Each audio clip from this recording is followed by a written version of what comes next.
बिस्मिल्लाहिर्रहमानिर्रहीम। किसी मुल्क में एक बादशाह हुकूमत किया करता था। उसकी सल्तनत और हुकूमत बहुत आराम में थी। बादशाह अपने निज़ामात से बहुत खुश था और उसकी वजह से वो बहुत मगरूर था। उस बादशाह की 7 बेटियां थी। एक दिन उसने सोचा, क्यों ना मैं अपनी बेटियों से राय ले लूं कि वो मेरी हुकूमत के बारे में क्या जानती है। चुनांचे उन्हें दरबार में आने का पैगाम भेजाया गया। वो सब की सब कुछ ही देर में बादशाह के दरबार में हाजिर हो गई। अब बादशाह ने उन सब से एक ही सवाल किया, तुम्हें आसाही और आराम किसने दिया है? अगर तुम सब ने दुरुस्त जवाब दिया तो हर एक को उसके मनपसंद हीरे की अंगूठी दी जाएगी। एक एक करके बादशाह की 7 बेटियों में से 6 बेटियों ने जवाब दिया कि हमें सब कुछ आप ही ने दिया है। बादशाह को उन सब का जवाब दुरुस्त लगा और उसने उन्हें कीमती अंगूठियां दे दी। बादशाह ने देखा कि 7वीं बेटी खामोश खड़ी है। जब बादशाह ने उससे तलब किया तो वो कहने लगी, मुझे ये सब कुछ मेरे अल्लाह ने अता किया है। आज जो कुछ भी मेरे पास है सब अल्लाह का दिया हुआ है। बादशाह को उसकी बात पर सख्त गुस्सा आ गया और उससे कहने लगा, तुम्हें ये सब मैंने अता किया है और तुम कहती हो कि अल्लाह देता है। बादशाह ने उसे समझाने और अपनी बात को दुरुस्त साबित करने के लिए हुक्म दिया कि शहजादी के सभी कीमती लिबास और जवारात ले लिए जाए और उसे आम लड़की के लिबास में जंगल में छोड़ दिया जाए, ताकि उसे पता चले कि वहाँ उसे ये सब कुछ देने वाला कौन है। और हम भी देखेंगे कि ये सब शहजादी के नसीब में लिखा है तो जंगल में उसको कैसे मिलेगा। लिहाजा हुक्म के मुताबिक शहजादी को बादशाह के सिपाही जंगल में छोड़ आए। शहजादी अपने दिल में अल्लाह पर मुकम्मल भरोसे के साथ जंगल में एक तरफ बैठ गई। बैठे बैठे रात होने को आई। शहजादी ने सोचा, क्यों ना लकड़ियां जमा कर ली जाए ताकि रात को आग जलाऊं और जंगली जानवरों के हमले से महफूज हो जाऊं। शहजादी लकड़ियां जमा करने लगी। चलते चलते वो काफी दूर आ गई। अचानक उसने देखा कि जंगल में एक घर है। वो हैरान हुई कि जंगल में घर कहाँ से आ गया। इसी तहकीक में वो घर के करीब पहुंच गई। घर के करीब पहुंची तो उसमें से बूढ़े आदमी के खांसने की आवाज आई, जो साथ में पानी भी मांग रहा था। शहजादी जल्दी से घर में दाखिल हुई और उस बूढ़े को पानी दिया। जब उसकी खांसी रुक गई तो उसने इतना दिन डले जंगल में शहजादी की मौजूदगी की वजह पूछी, जिस पर शहजादी ने उसे सारा वाकया सुना दिया। वो बूढ़ा कहने लगा, बेटी, मैं यहाँ पर एक अकेला रहता हूँ और शहर में जाकर काम करता हूँ।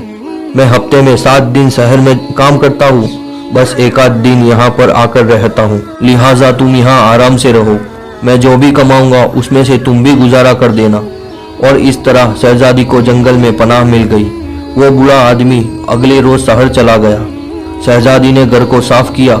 घर समुद्र के करीब ही था, लिहाजा उसे पानी लाने में कोई दिक्कत ना हुई। उस बूढ़े आदमी ने बकरी पाल रखी थी। शाम हुई तो शहजादी ने बकरी का दूध दोया, आधा खुद पी लिया और आधा घर के दरवाजे के करीब रख दिया कि किसी को जरूरत हो तो वो इस दूध को पी ले।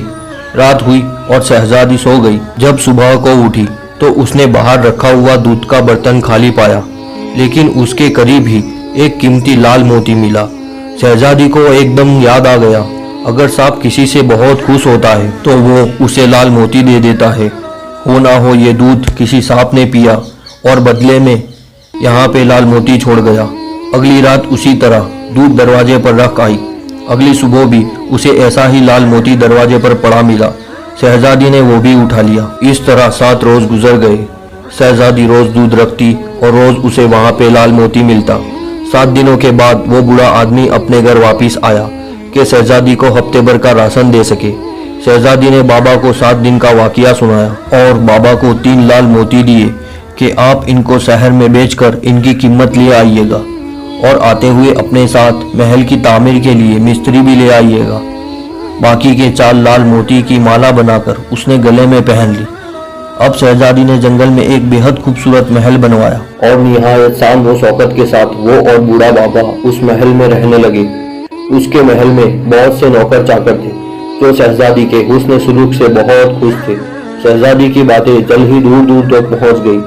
अब इस बात की खबर शहजादी के वालिद को हुई, लेकिन उसे इल्म न था कि वो जिस शहजादी के बारे में सुन रहा है वो हकीकतन उसकी अपनी बेटी है। बादशाह ने सोचा कि उस शहजादी से मिलना चाहिए। आखिर ये है कौन? बादशाह ने अपने सिपाहियों के साथ शहजादी से मिलने का पैगाम भिजवाया। शहजादी ने इस बात पर मंजूर कर लिया कि बादशाह अपनी 6 बेटियों को अपने हमराह लाएगा। बादशाह ने ये मंजूर कर लिया। चुनांचे कुछ दिनों के बाद शहजादी से मुलाकात के लिए बादशाह अपने 6 बेटियों के साथ रवाना हुआ। वो शहजादी के महल पहुंचे। उनका बहुत इस्तकबाल किया गया। तरह तरह के खाने और शानदार लिबास उन्हें पेश किए गए। शहजादी बहुत ही आलीशान लिबास पहने हुए थी, लेकिन उसने नकाब पहना हुआ था। बादशाह ने इसरार किया कि आप मेरी बेटियों जैसी है और मेरे साथ भी तो खवातीन हैं, तो फिर आपने नकाब क्यों पहना हुआ है? आप इसे उतार सकती है। शहजादी ने कहा, ठीक है, अब मैं तैयार होकर आती हूँ। बादशाह की बाकी बेटियों ने आपस में सरगोशी की कि इतना तो तैयार है, अब और कितना तैयार होकर आएगी। शहजादी वहां से चली गई और कुछ देर बाद वो अपने उसी लिबास में वापिस आ गई जिस लिबास में बादशाह ने उसे जंगल में छोड़ा था। बादशाह उसे देखकर बहुत खुश हुआ और कहने लगा, बेटी तुम क्या यहाँ की नौकरानी हो और शहजादी के पास काम करती हो? हम तो समझते थे कि जंगली जानवर तुम्हें खा गए, क्योंकि अगले रोज मेरे सिपाही आए थे, लेकिन उन्होंने कहा वहां पर शहजादी का नामो निशान ना मिला, पर तुम तो जिंदा हो। मैं शहजादी से इजाजत लेकर तुम्हें वापस ले जाऊंगा। शहजादी कहने लगी, बाबा जान, मैं वही शहजादी हूँ जिससे मिलने की गर्ज से आप यहाँ आए हो। उसने बादशाह को तमाम वाकया सुनाया। अब बादशाह बहुत शर्मिंदा हुआ कि मैंने खुदा को बुला दिया था और उसकी नेमतों का शुक्र अदा करने के बजाय उन पर गुरूर किया। बादशाह की बाकी बेटियां भी अपनी बहन की किस्मत पर रस करने लगी कि काश हमने भी वही जवाब दिया होता तो आज अल्लाह ताला हमें भी ये सब कुछ अता करता। मेरे दोस्तों, इस दुनिया की कोई भी चीज़ अल्लाह के हुक्म के बगैर हरकत नहीं कर सकती। हमारे पास जो कुछ है वो अल्लाह पाक का दिया हुआ है, लेकिन हम गुरूर व तकब्बुर में आकर खुद को बहुत बड़ी चीज़ समझते हैं, खुद को इन चीज़ों का मालिक समझते हैं, मगर हकीकतन ये है कि इन चीज़ों का हकीकी मालिक सिर्फ और सिर्फ अल्लाह पाक की जात है। ऐसी ही वीडियोस के लिए दोस्तों हमारे चैनल को सब्सक्राइब करना ना भूलें।